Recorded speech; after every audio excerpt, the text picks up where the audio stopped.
And in doing so, I started talking to them about their experiences. And I would be the 1001 question guy.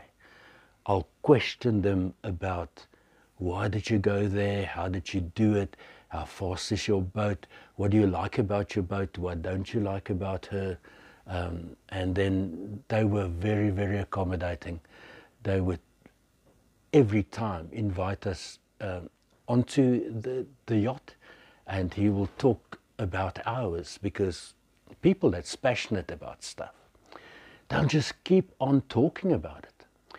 And I tell you, I was like a sponge. That's the most learning for us took place in those sessions. That was worth gold. Not the amount of book knowledge in this life, not the amount of videos that you watch on YouTube. Lately,